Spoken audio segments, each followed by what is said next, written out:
Asan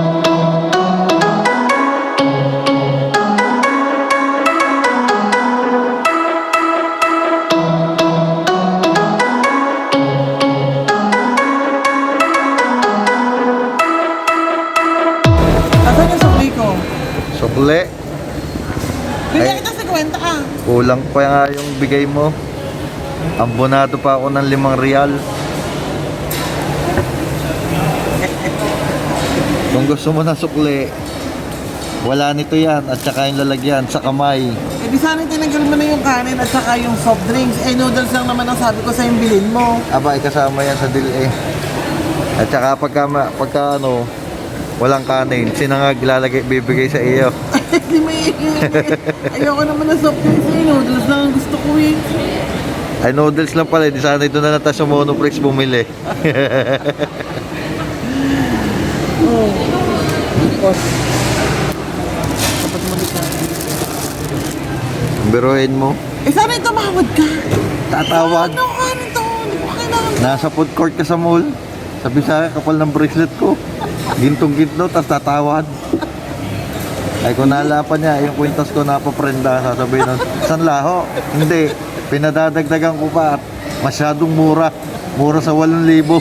Eh busog naman kasi ko eh. Kaya noodles lang. Pang dinner natin mama. Hindi na ako magluluto. Kaya mo na yan. Noodles lang. Hello! Hello po! Ayan po mga ka-YouTubers. Welcome na naman po sa aking channel, the Mommy Sharon channel. It's your Mommy Sharon again in the house.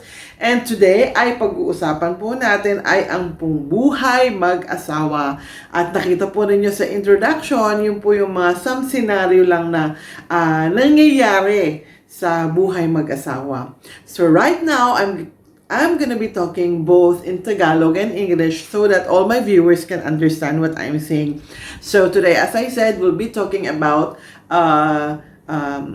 couples or marriage life. Ayan. So, nakakatuwa pong pag-usapan kasi po sa mga buhay mag-asawa, when you're before and after, alam nyo, di ba? So, hopefully po ay hindi po mawala yung sweetness sa buhay ng mag-asawa. Okay, and in my case, I'm just so happy that every time we laugh together. So, but that doesn't mean to say that we have a perfect marriage life or couple life.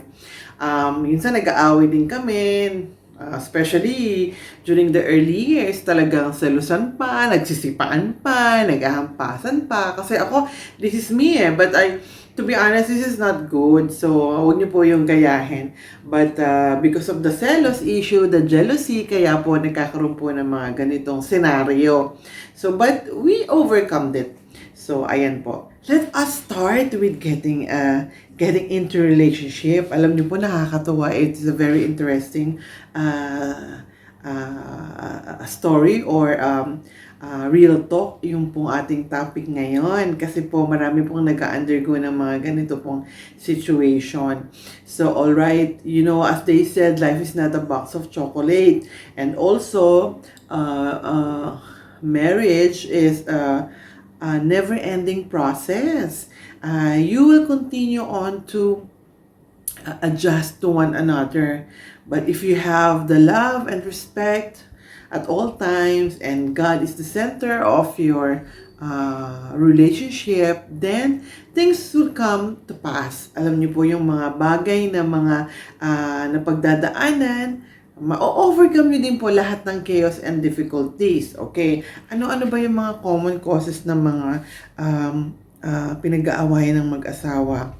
So, usually, it's, yes, as I said earlier, jealousy. Ayan, pag may mga selusan, pagka si lalaki, masyadong matingin sa babae, yung parang hindi na siya satisfied dun sa asawa niya. So, yung, alam niyo yun, yung, hindi pa niya na-overcome yung pagiging useless. So, kaya kailangan, when you enter into to a commitment to marrying your spouse, so you have to make sure that you are willing to let go of all these things, so-called macho image. Kailangan wala na po yan. Kasi we need to take care of the family. It's something different. It's another step of life.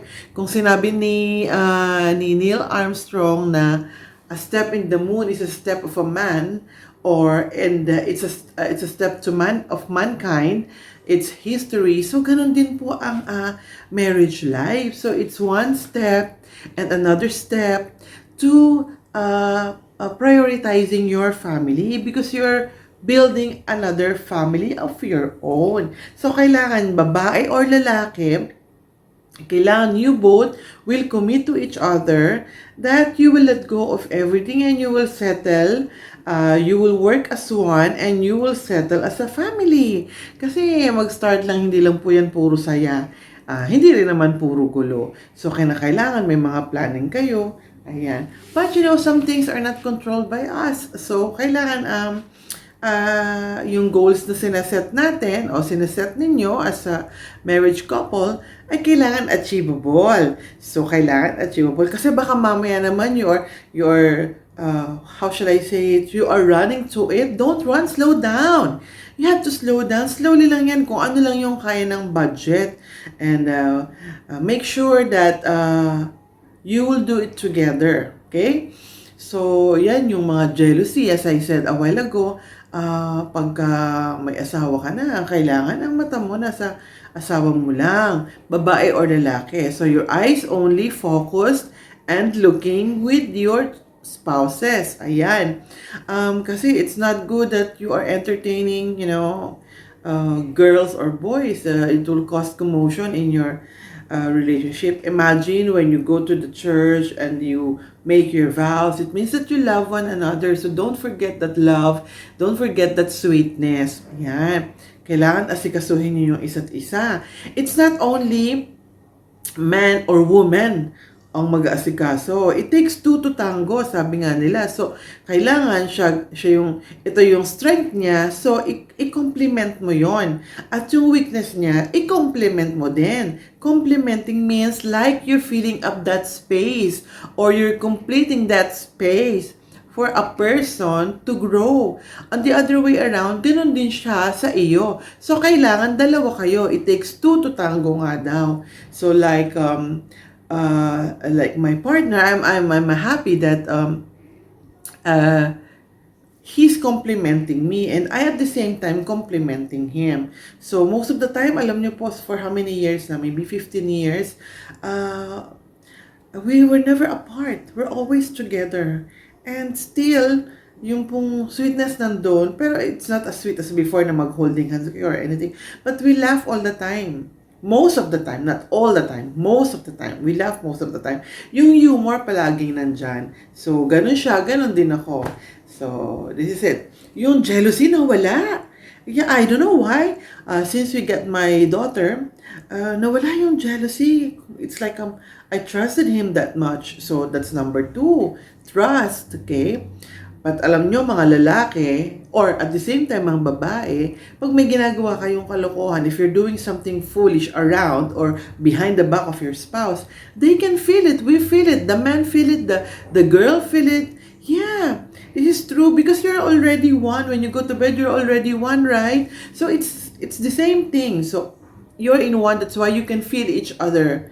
So kahit nga malayo sa'yo, but even if they're not in relation to you, as long as you love them, you can feel what's going on, especially if they're, how shall I say it, in relation, with connection to you, mararamdaman mo, you can feel that. Or I don't know, because in my part, I can do that. I'm doing that, like I have that gut feeling all the time, and I was never mistaken. So, thank God for it. It's a gift. So that's another thing. So first is no jealousy, first is trust, second, yung pong mga finances ninyo. As I said a while ago, slow down. Hindi pwedeng pagsabay-sabayin. Okay? And make sure that you're always together and you work together for it. Kasi hindi na po uso ngayon yung a girl will stay in the house and take care of the household chores and all that. So it has to be, sometimes the opportunity is with the woman. But ikaw naman lalaki, it's not because the woman is working, ay hindi ka nagagalaw sa bahay. So you need to take care of the household naman, of the chores. And a girl, if you are doing all the finances, if you're working for your family, that doesn't mean na pagagalitan mo na lang lagi, you will treat that the spouse a trash. So don't be like that. So you have to support each other. You have to complement each other. This is very the very thing. Okay. Another thing, aside from the finances, kasi iyan po yung madalas na pinag-aawayan.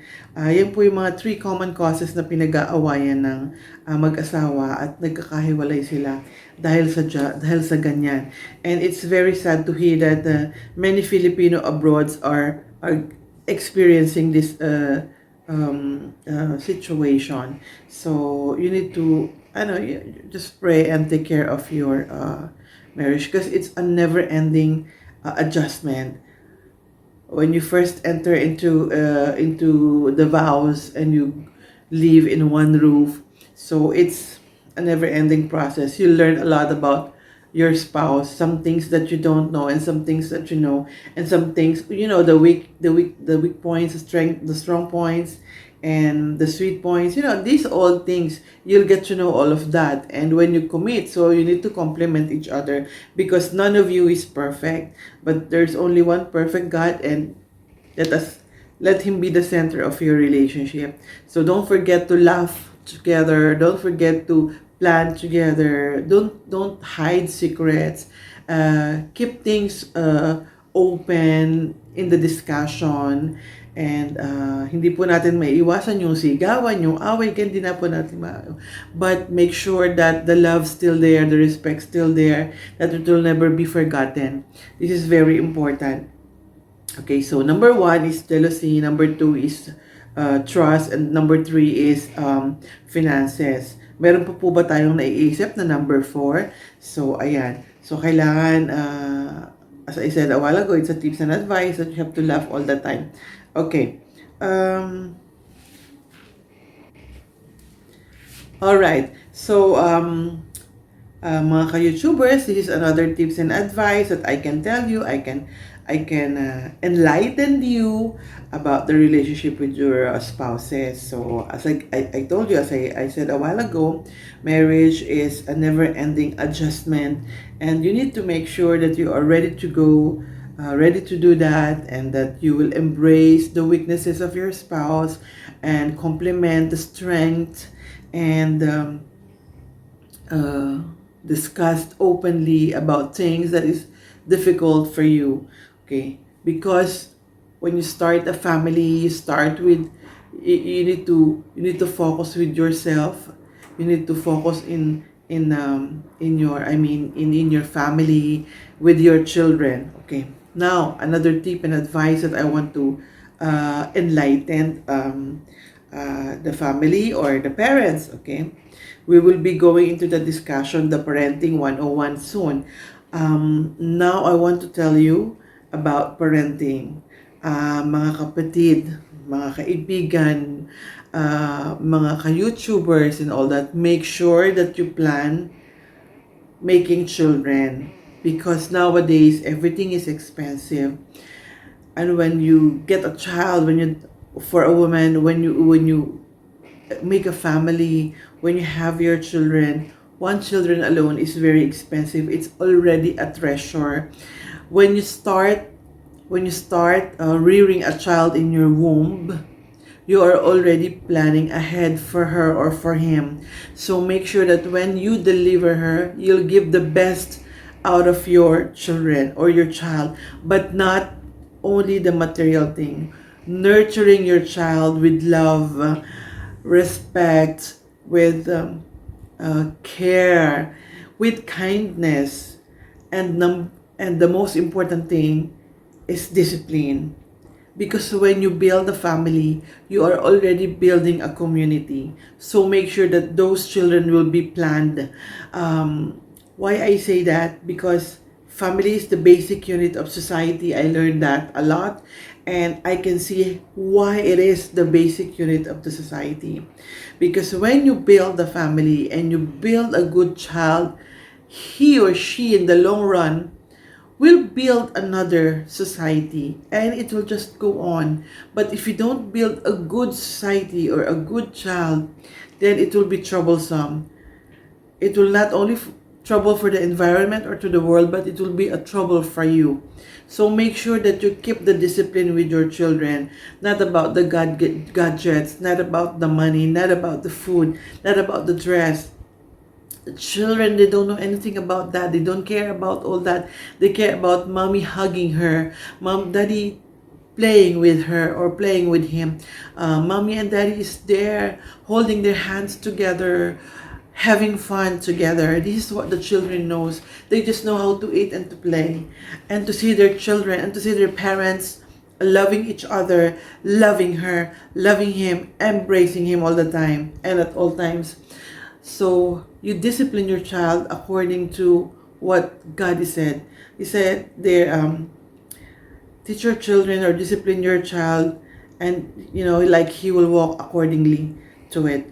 So I'm not really very good in Bible verses, but when I read that, this is very true. And then in the end, in the long run, when they grow old, they will learn to respect you. They will learn to love you and take care of you. So I am very, very